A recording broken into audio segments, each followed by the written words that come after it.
Bismillahirrahmanirrahim.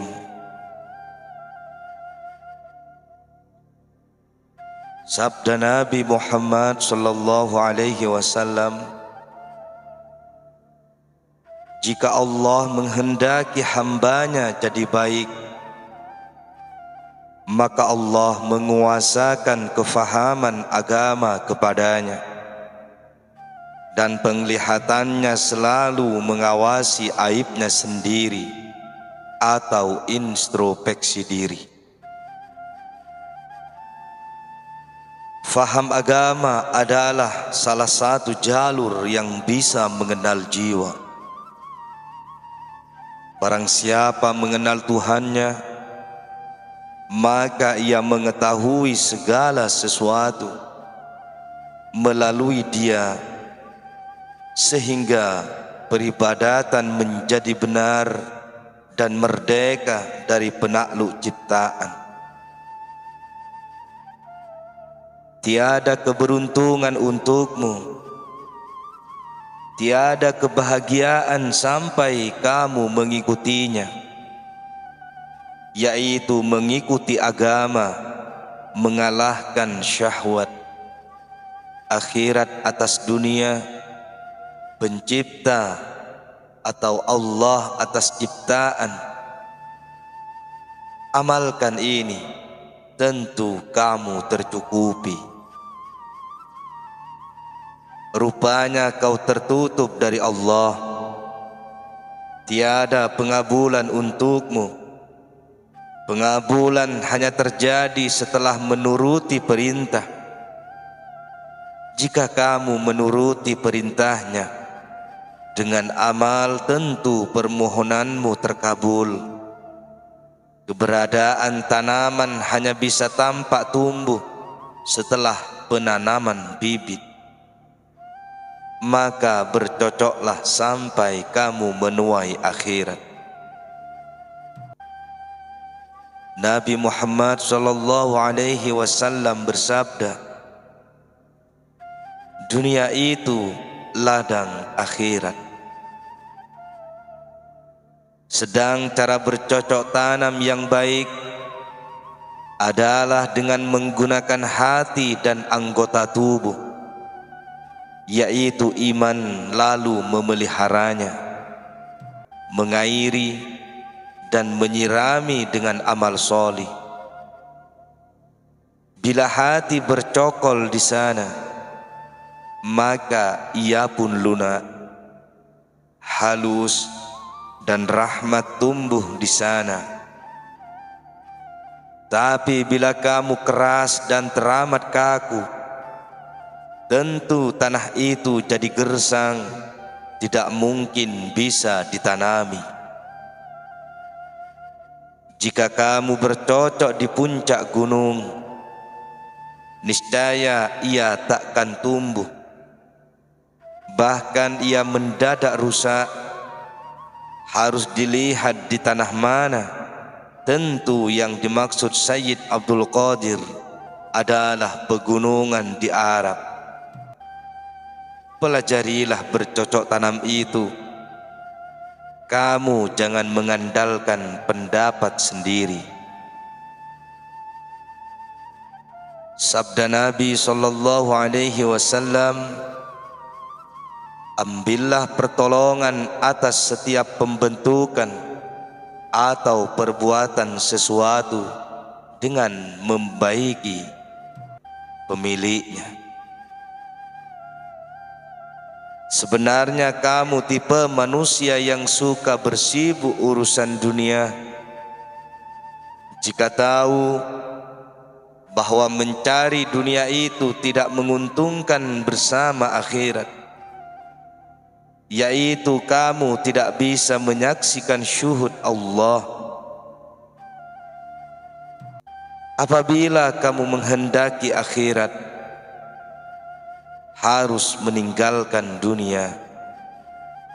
Jika kamu menghendaki Allah, maka harus meninggalkan bagian dunia dan ciptaan.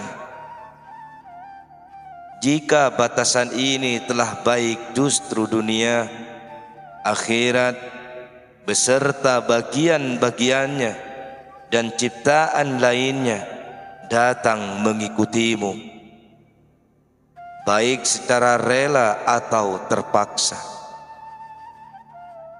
Karena zat asal wujudnya semua materi itu bersamamu, sedang setiap cabang pasti mengikuti asalnya.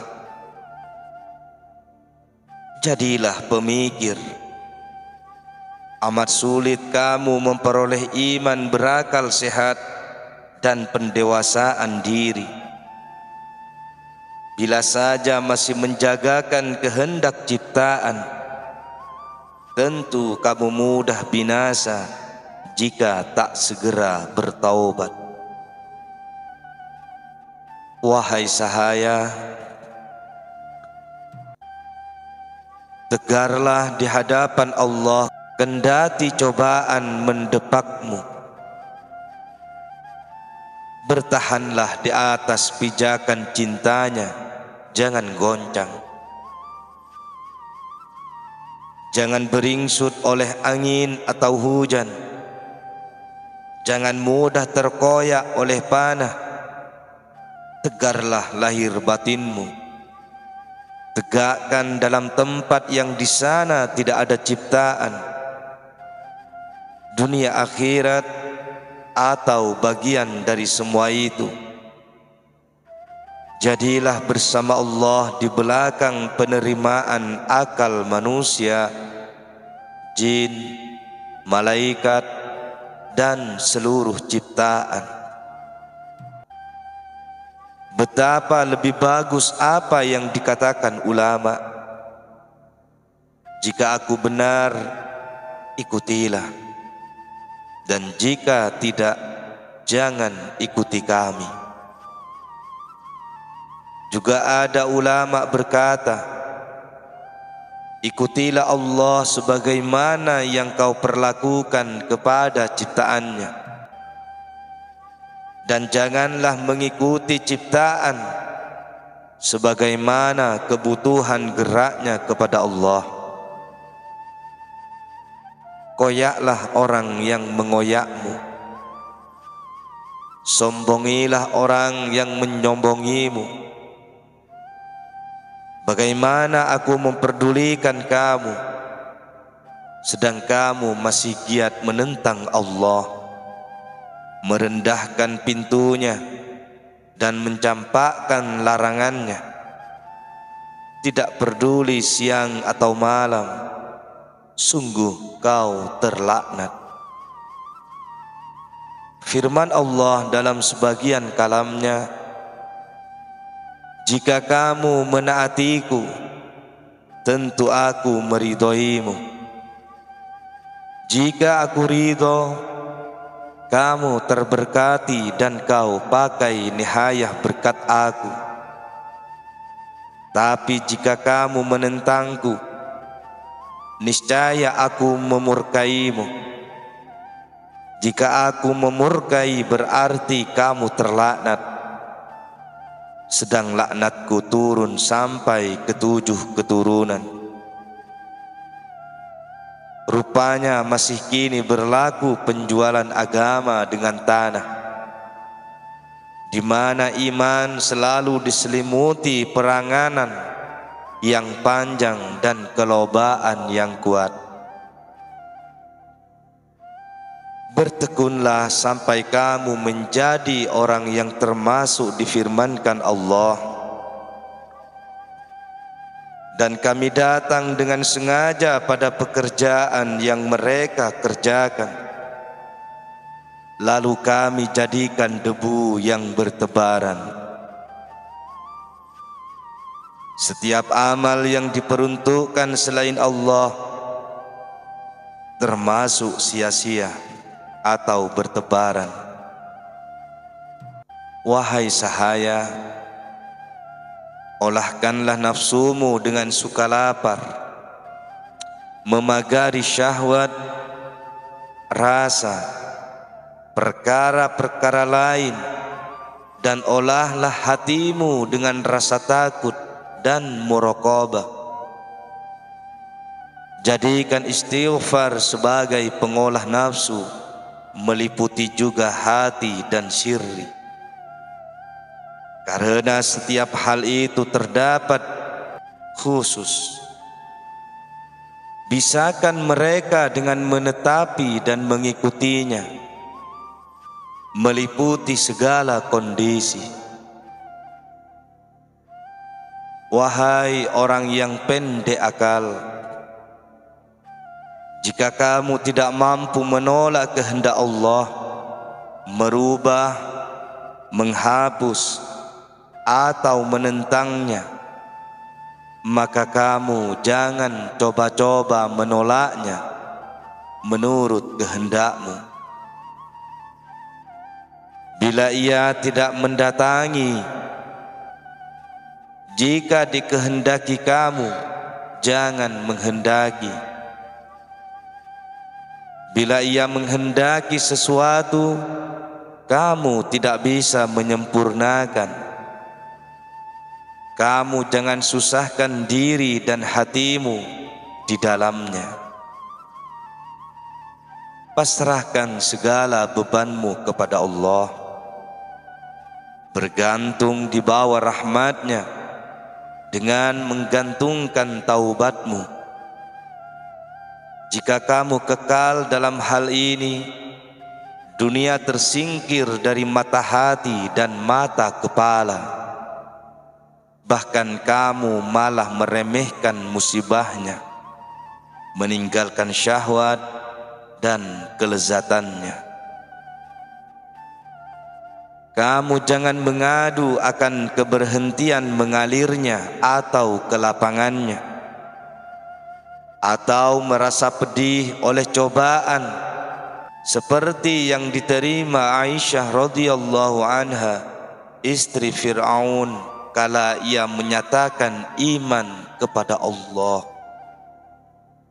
Fir'aun bertitah agar menghukumnya dengan menjepit tangan dan kaki dengan lempengan besi. Pada akhirnya ia menjatuhkan siksa dengan pencambukan. Ketika ia mengangkat wajah ke langit, di mana ia melihat pintu-pintu surga dibuka, sedang para malaikat membangun istana di dalamnya, baru malaikat maut datang mencabut ruhnya. Ketika itu bangunan-bangunan istana tersebut berkata kepadanya, "Aku milikmu." Lalu ia pun tersenyum sehingga rasa sakit tidak terasa. Di penghujung hayat ia berkata, "Wahai Tuhanku, bangunkan bagiku istana di dalam surga." Nah, jika demikian kamu baru jadi orang, sebab kamu telah mampu memandang sesuatu dengan pandangan hati dan yakin pada sesuatu yang mendesak. Lalu kamu bersabar atas sesuatu yang ada di sana, baik bala atau afat. Lalu keluar dari daya kekuatanmu, tidak terambil, tidak terberi, tidak tergerak, tidak terdiam, kecuali oleh daya kekuatan Allah. Hanyutkan di hadapannya, serahkan perkaramu kepadanya. Ketentuannya tentu berlaku atasmu dan ciptaan lain. Jangan kamu belakangi bersama pembelakangan kepadanya, juga jangan berikhtiar bersama ikhtiarnya. Siapa memahami konsep ini, tak perlu mencari orang lain. baginya tiada amniah yang menyamainya. Bagaimana orang berpikir tidak mau mengharap hal ini dan menjalin pertalian dengan Allah, padahal tiada kesempurnaan kecuali Dia.